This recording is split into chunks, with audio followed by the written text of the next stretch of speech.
कुछ ना कुछ जो है वो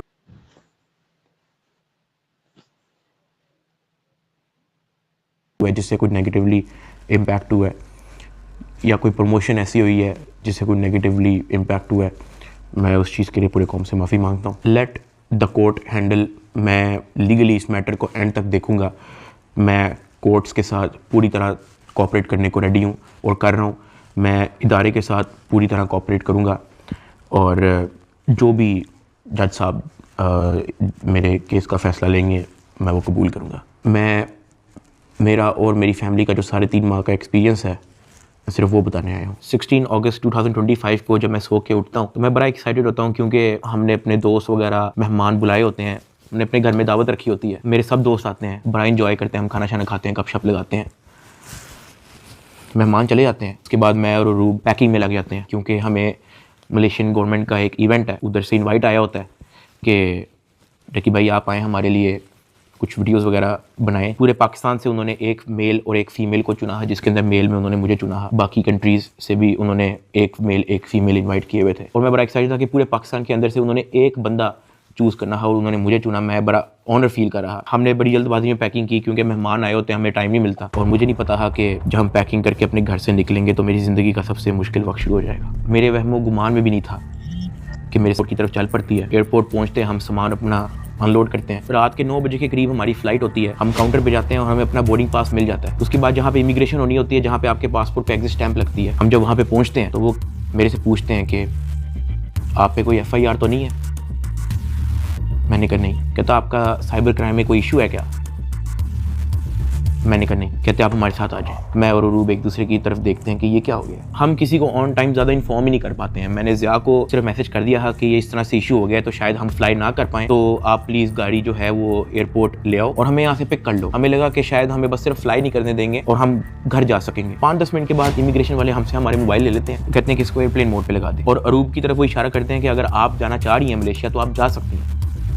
अरूब ने कहा नहीं, अगर साथ मेरे साथ जा रहा है तो मैं चले जाती हूँ, वरना मैं इधर ही ठीक हूँ। शायद ये मेरी गलती ही, मुझे उसको जाने देना चाहिए था, क्योंकि उसके बाद जिस चीज़ से मेरी फैमिली ने गो थ्रू किया है, मैंने यही रिग्रेट किया कि मुझे अरूब को मलेशिया भेज देना चाहिए था। इमिग्रेशन वाले हमें एक रूम में बिठाए थे। मैं और अरूब बस आपस में गपशप लगा रहे होते हैं कि कोई नहीं कल चले जाएंगे, कोई नहीं दोबारा टिकट करा के परसों चले जाएंगे, इवेंट भी 2 दिन के बाद है, कल चले जाएंगे। हम आपस में यही डिस्क्रिप्शन वाले आते हैं, वो कहते हैं कि आ जाए हमारे साथ। एयरपोर्ट के बाहर NCCI की टीम आई होती है, मुझे वो हथकड़ी लगाते हैं, मेरी गाड़ी में बैठा देते हैं। अरूब कहती है कि मैंने भी साथ आना है। मैंने उसको कहा नहीं, तुम घर चली जाओ, मुझे नहीं पता क्या सीन है, मैं हैंडल कर लूँ। वो गाड़ी भी चल पड़ी थी, गाड़ी सीधा चलेगी NCCI ऑफिस गुलबर्ग। इस वक्त यूट्यूबर डकी भाई की गिरफ्तारी का हर तरफ चर्चा है। डकी भाई को लाहौर एयरपोर्ट पर उस वक्त गिरफ्तार किया गया जब अब इन्होंने मुल्क जा रहा था। NCCI लाहौर ने मारूफ यूट्यूबर सादुर रहमान उर्फ डकी भाई के खिलाफ मुख्तलिफ इल्जामात के तहत मुकदमा दर्ज कर लिया। साइबर क्राइम एजेंसी ने यूट्यूबर साद उर्फ डकी भाई के खिलाफ मुकदमा दर्ज कर लिया है। मशहूर यूट्यूबर डकी भाई कल रात से गिरफ्तार है। पाकिस्तान के सबसे मशहूर यूट्यूबर डकी भाई एक बार फिर बड़ी मुश्किल में फंस गए हैं। मुल्जिम को गुज़श्ता रात लाहौर एयरपोर्ट से गिरफ्तार किया गया था। यूट्यूबर डकी भाई बड़ी मुश्किल में, हुक्म जारी, मद्दाहों के लिए बुरी खबर। डकी भाई, डकी भाई, डकी भाई, डकी भाई, डकी भाई, डकी भाई, डकी भाई।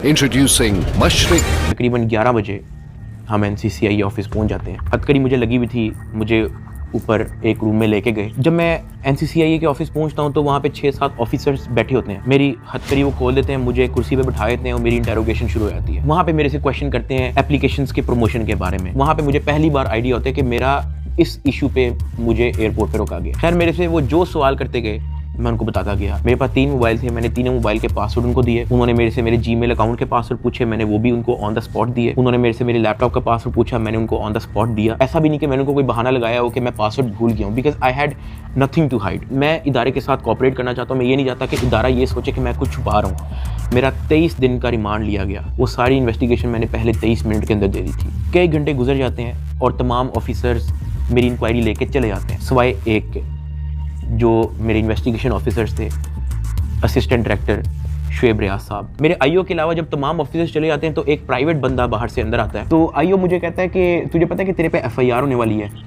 मैंने कहा यार मुझे थोड़ा सा एक्सप्लेन कर दें कि मेरे पे केस क्या है और क्या FIR है और मैंने किया क्या है। तो जो प्राइवेट बंदा था जो बाद में आया था ना, वो कहता कि यार तेरे बहुत बड़े मामला आते हैं, तेरा बहुत बड़ा मैटर है, तेरे पीछे ISI है, तेरे पीछे MI है, तेरे पीछे क्या क्या एजेंसी है। कहता तुझे पता ही नहीं है कि तूने क्या किया। तो वो मेरे पे ये इंप्रेशन डाला कि हर इदारा जो है वो मेरे पीछे पड़ गया। साथ ही कहता कि लेकिन अगर आप हमारे साथ कोऑपरेट करेंगे तो हम आपके साथ कोऑपरेट करेंगे। मेरा तो काम ही कोई नहीं है। मैं सुबह उठता हूँ, फैमिली को टाइम दिया, बेगम को टाइम दिया, एक आधे दोस्त को टाइम दिया, जाके व्लॉग वगैरह बना लिया, घर आए सो गए, दैट्स इट। इसके अलावा मेरी लाइफ में कुछ है ही। मेरे माइंड में 100 सवाल आना शुरू हो गए, लेकिन मेरे पास जवाब किसी का नहीं था। खैर उन्होंने मेरे पे FIR दे दी, मुझे हवालात में बंद कर दिया। मैंने ज़िंदगी में कभी हवालात नहीं देखी थी।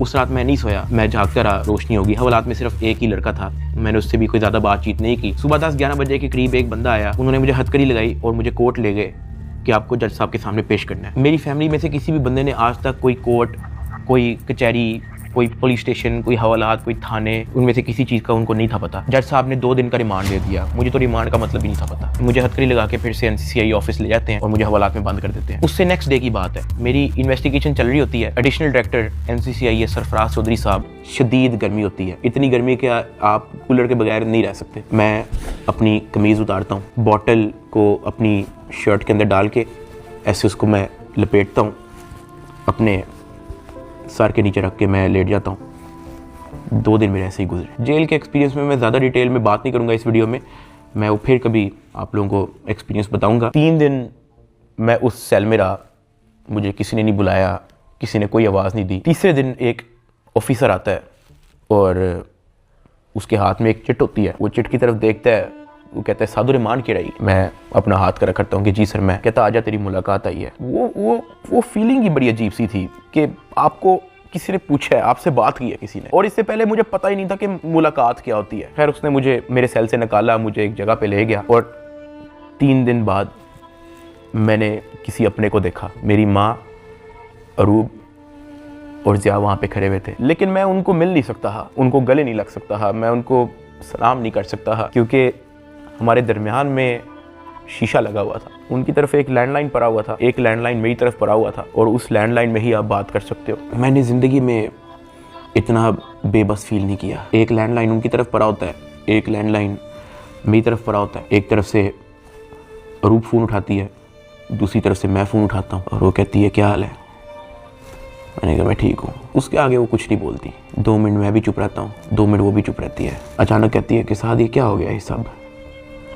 मैंने कहा रूप मुझे नहीं पता, मुझे नहीं पता, मेरे पास किसी चीज़ का जवाब नहीं है। ऐसे ही हमारी बात हो रही थी, अचानक ज़िया अरूब को कहता कि मैंने बात करनी है साद से। मैंने कहा हाँ करवाओ। ज़िया अरूब से फ़ोन ले लेता है। वो कहता है कि यार साद आपका एक दोस्त आया था।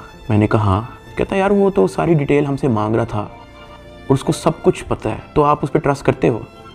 मैंने कहा ज़िया देखो मैं उसको नहीं जानता हूँ पर्सनली, लेकिन फॉर सम रीज़न उसको पता था। मैंने उसको नहीं बताया, उसने मेरे से खुद कहा कि तेरे से पैसे किसने लिए, और उसने मुझे कहा था कि मुझे डिटेल चाहिए। तो ज़िया कहता कि हाँ वो हमारे पास आया था, एक कागज़ पे सारा मेरा वो लिख के गया है कि कहाँ कहाँ पे कैसे कैसे पैसे पहुँचाए, किसने दिए, किस बैंक से निकलवाए, वो सारा नोट डाउन करके गया है। मैंने कहा कि देखो ज़िया इस वक्त ना हमें नहीं पता कि हमने किस पे ट्रस्ट करना है, किस पे नहीं करना। हमने जिसको भी अप्रोच किया है सब ने मदद करने। इदारे की ट्रेनिंग ही ऐसी है कि अगर हमारे इदारे का कोई नाम लेके अपने लिए कोई बेनिफिट लेगा तो उसकी कोई टॉलरेंस नहीं है। ये हमारी ड्यूटी है। We are here to serve this country. अगर आप गलत होते या आपकी फैमिली गलत होती तो हम आपका साथ ना देते, लेकिन हमने देखा कि हमारी माँ मुश्किल में है, हमारी बेटी मुश्किल में है, हमारा भाई मुश्किल में है, तो हमें आपकी अप्रिसिएशन ही चाहिए। खुश रहें। और मैं बड़ा हैरान हुआ कि एक तरफ NCCI ऑफिसर्स हैं जो दर्जनों पॉडकास्ट दे रहे हैं पब्लिकली, लेकिन बैक एंड पे वो क्या हरकत करे उस चीज़ का किसी को नहीं पता। और दूसरी तरफ ये बिग ब्रदर का इंस्टीट्यूशन जिन्होंने दिन रात एक कर दिया मेरी फैमिली के लिए। और जब मैंने उनका कहा कि मुझे बताने दे लोगों को, तो कहते हैं हमें क्रेडिट नहीं चाहिए। सेल्फलेसली काम किया और एक भी पॉडकास्ट उनके एक भी ऑफिसर ने एक भी इंटरव्यू नहीं दिया, just working in the shadows. और मुझे और मेरी फैमिली को उन पर फ़ख्र है और मेरी सिंपैथी हर उस फैमिली के साथ है जो कभी इन करप्ट NCCI ऑफिसर्स के थ्रू अफेक्ट हुई है। अल्लाह पाक किसी की फैमिली को उस चीज़ से ना गुजारे जिस चीज़ से मेरी फैमिली गुजरी है। एक और चीज़ की बड़ी कन्फ्यूजन थी कि मेरे एक्चुअली वकला कौन है। तो मेरा केस जो है वो बैरिस्टर अमृत शेख देख रही हैं और एडवोकेट उस्मान लतीफ़, जो मेरा केस आगे परसू कर रहे हैं। लेकिन मैंने सबकी वीडियोस देखी हैं, जितने वकला हैं जिन्होंने मेरे लिए स्टैंड लिया, मैंने सबके टिकटॉक वीडियोस देखी हैं। मैं दिल से उन तमाम एडवोकेट्स का शुक्रगुजार हूँ जिन्होंने मेरे लिए स्टैंड लिया। इस पूरे 100 दिन के अंदर जो मेन सवाल लोगों का था ना, वो ये था कि यार डकी भाई आप तो इस मामले से फारिग होने के बाद मुल्क छोड़ के चले जाओगे। लेकिन मैं आप लोगों को एक बात बताऊं, 8 साल हो गए हैं मुझे यूट्यूब पे आए हुए, मैंने सिर्फ अच्छा टाइम देखा है। जहां 8 साल इस मुल्क ने मुझे सब कुछ दिया, इस मुल्क के लोगों ने मुझे प्यार दिया, इस मुल्क के लोगों ने मुझे सपोर्ट दी, तो ये 3 महीने की मुश्किल में मैं मुल्क छोड़ के जाऊंगा तो ये तो मेरी सेल्फिशनेस है कि जहां 8 साल इस मुल्क ने आप पे कोई मुश्किल नहीं आने दी, तो 3 महीने की मुश्किल पे मैं इस मुल्क को छोड़ के कैसे जा सकता हूँ। मैं इधर ही हूँ, मैं कहीं नहीं जा रहा। पाकिस्तान ने ही मुझे सब कुछ दिया है, पाकिस्तान में ही मैं रहूंगा। यहाँ पे मैं वीडियो को एंड कर रहा हूँ। इस पूरे 100 दिन के अंदर मैंने बहुत कुछ सीखा। कोई भी आके पीछे नहीं आता आपकी फैमिली